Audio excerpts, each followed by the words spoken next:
Mister Tamil Haasan, ನಮಸ್ಕಾರ.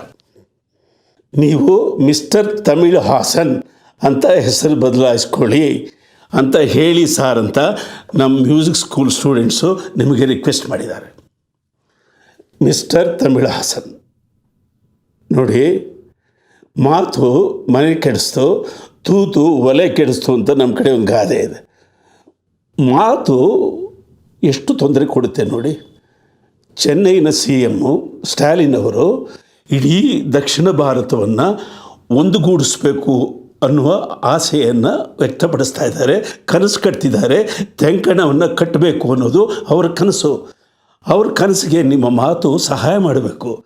ನೀವು ಆ ಪಕ್ಷದ ಮಿತ್ರ ಪಕ್ಷ, ನೀವು ಒಳ್ಳೆಯ ಮಾತುಗಳಾಡಬೇಕು, ಯೋಚಿಸಿ ಮಾತಾಡಬೇಕು.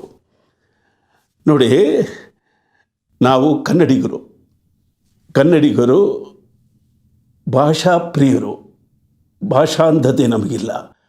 ನಮ್ಮ ಕನ್ನಡ ದೇಶದ ಸಾಂಸ್ಕೃತಿಕ ರಾಯಭಾರಿ ಬಸವಣ್ಣ ನಮಗೆ ಕೊಟ್ಟದ್ದು ವಚನಗಳು. ನಾವು ವಚನಗಳಿಗೆ ಯಜಮಾನರು. ವಚನಗಳು ಅಂದರೆ ಮಾತು ಸ್ವಾಮಿ, ಮಾತು ಎಚ್ಚರಿಕೆಯಿಂದ ಆಡಬೇಕು.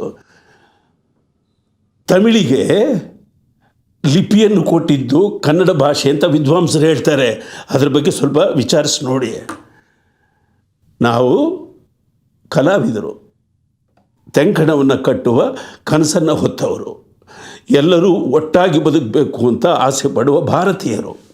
ಅದರಿಂದ ನೀವು ದಯವಿಟ್ಟು ಕ್ಷಮೆ ಕೇಳಿ, ಏನು ತಪ್ಪಿಲ್ಲ. ನೀವು ಕ್ಷಮೆ ಕೇಳಿದರೆ ಕ್ಷಮಾಹಾಸನಾಗ್ತೀರಿ, ಇಲ್ಲದಿದ್ದರೆ ಆಹಾಸನಾಗ್ತೀರಿ.